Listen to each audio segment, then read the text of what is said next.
Programas ya emitidos en YouTube, que el programa tiene un canal especial. Y bueno, de paso me gustaría, Pablo, aprovechar para reiterar este teléfono. Sí, reiterarlo porque es el teléfono de contacto de los habitantes de la provincia de Buenos Aires que necesitan hacer una consulta al respecto de la cobertura de su obra social a los tratamientos de fertilidad. Que además está siendo habilitada a partir de hoy este teléfono, esta línea 0800 666 0611. Bueno, ya seguramente habrá recibido muchísimas consultas a lo largo de este lunes. No sé hasta qué hora, calculo que son las 24 horas. Y prácticamente, mira, inclusive el viernes, que todavía no estaba habilitado, ya se recibieron llamados. Imagino. Y los pacientes se fueron anotando como una especie de lista de espera con respecto a lo que se va a dar de información a partir de enero. Bien, 0800 para que vayas agendando, 666 0611, este teléfono para consultas que está recibiendo mensajes a partir del día de hoy. En un programa donde de alguna manera ya hemos hablado de lo que eran los tratamientos de baja complejidad, los de alta complejidad, hemos hablado inclusive en un momento con la doctora Raue de tratamientos inclusive mucho más, estudios mucho más específicos que se le hacen al varón. Con respecto a esto vamos a definir un poco cómo arrancan los estudios, porque quizás hablamos mucho de los tratamientos, pero tenemos que explicar cómo es la primera consulta, cómo se van los pacientes a la primera consulta. Es muy interesante, Pablo. Exactamente, porque quizás el tratamiento in vitro nos fue llevando un poco la vorágine de la información con respecto a los tratamientos, pero no tenemos que olvidarnos de hablar de los estudios. Bien. Entonces, en un principio habíamos hablado de que la esterilidad era la incapacidad, digamos, de concebir un embarazo en una pareja que está teniendo relaciones sexuales durante 18 meses en promedio. Hay algunas parejas que se empiezan a estudiar a partir de los 12 meses, con un ritmo de relaciones sexuales de aproximadamente 2 a 3 veces por semana. Esto es lo que define la Organización Mundial de Salud como esterilidad. Ocurrido esto, ¿qué pasa? La consulta al ginecólogo o al especialista en fertilidad sería lo más recomendable. ¿Y por qué? Porque cuanto más precoz realicemos la consulta, más precozmente vamos a realizar el tratamiento seguramente. Tener un diagnóstico es importantísimo, y sobre todo esto va de la mano de la edad de cada uno de los cónyuges y sobre todo de la mujer. Entonces hay parejas que por supuesto que a los 25 años uno puede llegar a decirle espera un poquito, que todavía es demasiado pronto, claro. Pero si sobre todo la mujer tiene 40, 42 años, no va a estar sometida a la espera de 12, 18 meses, sino que los estudios vamos a arrancarlos casi de inmediato a la salida del consultorio. Bien, el reloj biológico nos apura mucho más a nosotras. De todos modos, Pablo hoy hablará sobre el hombre, particularmente más temática de varón, ¿no? Tal cual, vamos a arrancar con alguna explicación sobre los estudios femeninos y después cuando llegue nuestra invitada del día vamos a profundizar un poco más sobre los estudios de varones, ya que ella pertenece y perteneció durante mucho tiempo a la Sociedad Argentina de Andrología. Perfecto.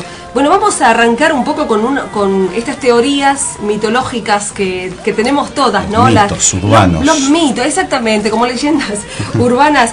Tengo varias, Pablo, que traje hoy, pero en realidad podríamos hablar del congelamiento de óvulos, que parece un tema tal vez de las que se pueden afirmar muchas cosas, pero es súper interesante por los cambios que hubo en los últimos 5 años con respecto a la congelación de óvulos. Que el común de la comunidad es muy posible que maneje o desconocimiento total o de pronto o mala información también. Exactamente.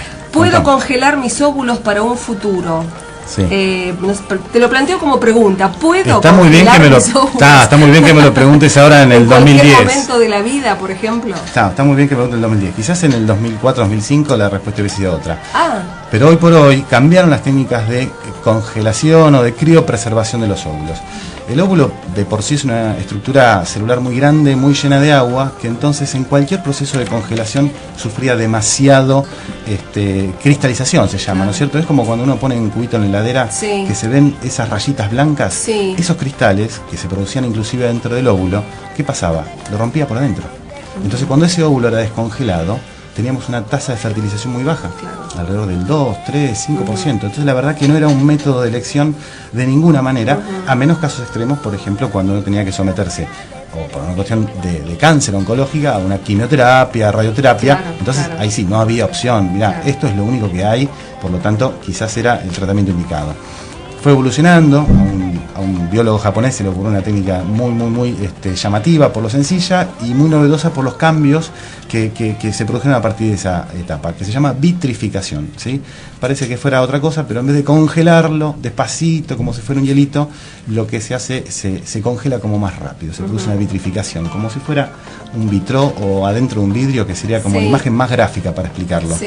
Este proceso es tan rápido que impide que justamente se formen estos cristalitos adentro del óvulo que habíamos explicado, por lo tanto el óvulo no sufre ese daño. Claro, no sufre todas las estructuras internas del óvulo evita esa degeneración. Exactamente. ¿Qué pasa? Entonces, cuando descongelamos ese óvulo para cualquier otro, tenemos a veces, digamos, tasas de calidad ovocitaria que andan entre el 90 y el 100%. O sea, prácticamente estamos descongelando la misma calidad ovocitaria que teníamos antes del proceso de congelación. Ahora, cualquier mujer, en cualquier edad, en cualquier momento de la vida, puede congelar óvulos, puede vitrificarlos. Indicación número 1 sigue siendo las pacientes que por alguna razón tienen que sufrir alguna lesión en su organismo o en su sistema ginecológico, por ejemplo, quimioterapia, radioterapia, esas pacientes que a futuro no saben cómo van a quedar sus ovarios y la calidad de sus óvulos. Estas pacientes son las candidatas número 1. Lo que se está viendo ahora es que por los problemas sociales, de alguna manera, y laborales y demás, las pacientes, que a veces tienen 35, 36, 38 años, todavía no se han casado, todavía no tienen una pareja estable, y lo que están haciendo es lo que se llama la maternidad diferida. ¿Y qué significa esto? Congelar óvulos a la edad que tengas, por supuesto que siempre es recomendable congelarlos lo antes posible, ¿sí? Y después, en un segundo momento, vos te casás a los 40, 42, 43 años y haces un procedimiento con esos óvulos congelados. Y lo maravilloso de eso es que vas a tener la chance de embarazo de cuando vos tenías los 30 y pico, que es cuando congelaste, ¿no es cierto? Entonces, eso por supuesto que está trayendo muchísima demanda con respecto a lo que es la maternidad diferida, que antes era una palabra que prácticamente no existía dentro de lo que son los tratamientos de fertilidad. Bien, respecto a esta teoría, entonces, de este mito, hemos aclarado un poco el tema. La respuesta es sí, se puede congelar óvulos. Se puede congelar en cualquier momento. Con una seguridad biológica bastante aceptable. Bien, bien. Y en casos especiales también que recién decías. Sí, tal cual. Por ahí es un poco en vano para cualquiera de nosotras que esté sana. Estudios de esterilidad será el tema de hoy. Claro, tal cual. Vamos a arrancar un poco con los estudios femeninos. Básicamente, por supuesto que siempre es importantísimo hacer una historia clínica con respecto a embarazos anteriores, si ha tenido pérdidas de embarazo anteriores, si esta paciente ha tenido hijos, quizás con algún marido, con una pareja anterior. Esto también son antecedentes que hay que tomar de relevancia. La historia, digamos, la cantidad de tiempo que ella está buscando ese embarazo, también es un dato relevante, ¿sí?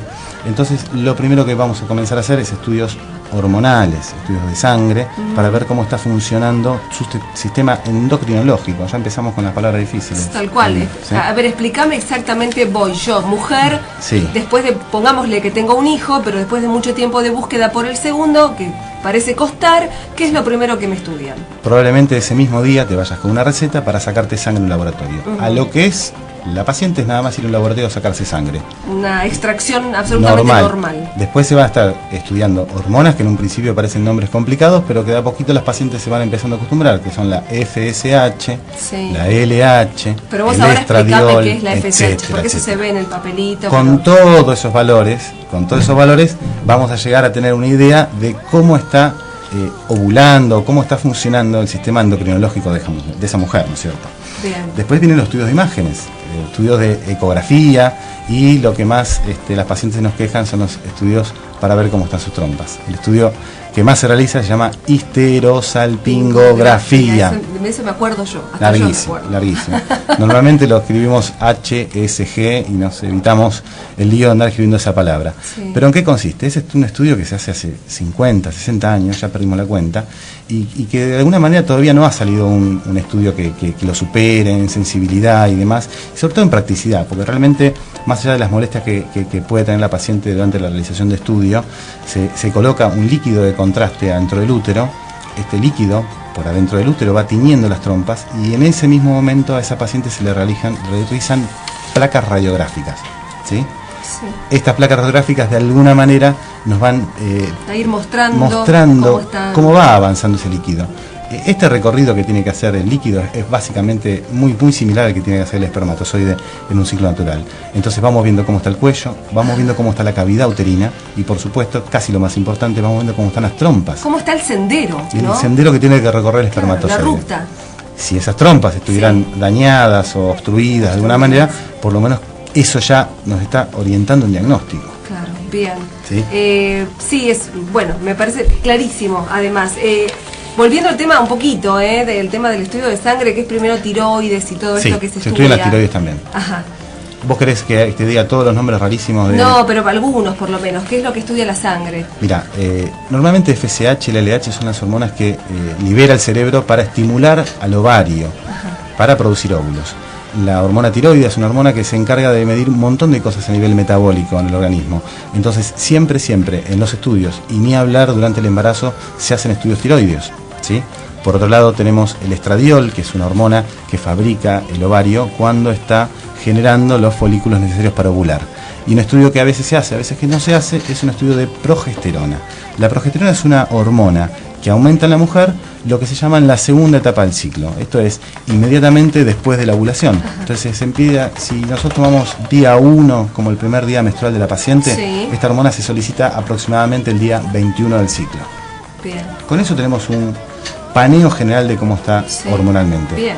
Y vamos hilando finito. Si alguna de estas hormonas viniera alterada, quizás la indicación sería ir repitiendo estudios hormonales o ir afinando de alguna manera algún estudio como para que tengamos cada vez un acercamiento más importante al diagnóstico. Y estamos hablando de estudios que son los primordiales, apenas el principio. Recién empezamos. Claro, Karina, para ir conociendo a la mujer. Exactamente. Bien.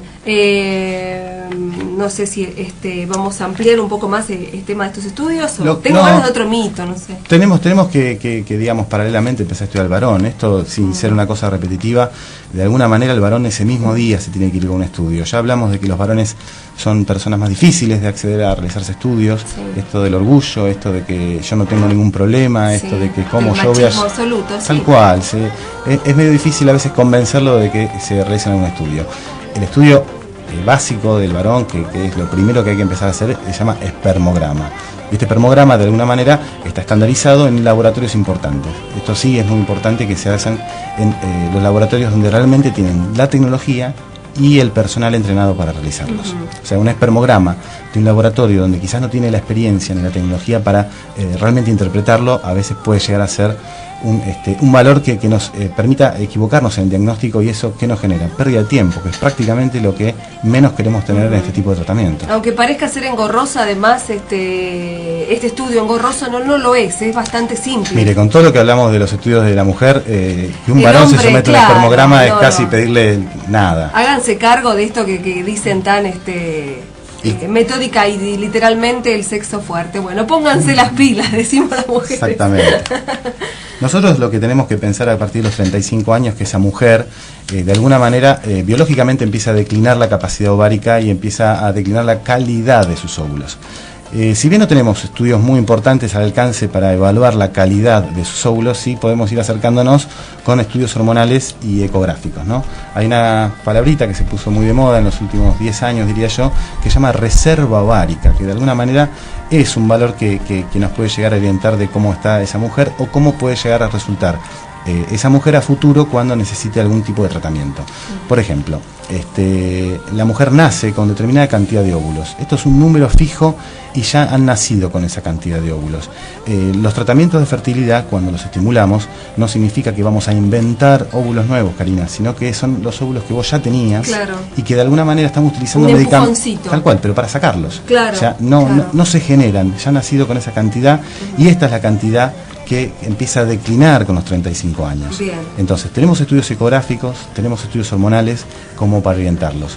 De todas maneras, esto es naturaleza pura. Mientras haya un óvulo de calidad, que se encuentre con un espermatozoide de calidad y se produzca el embarazo en forma espontánea, todos esos estudios que de alguna manera nos orientan, pero que de ninguna manera son 100% predictivos, lo más importante es eso, que se exprese la naturaleza. La sabiduría de la naturaleza, como dice en algún momento este programa.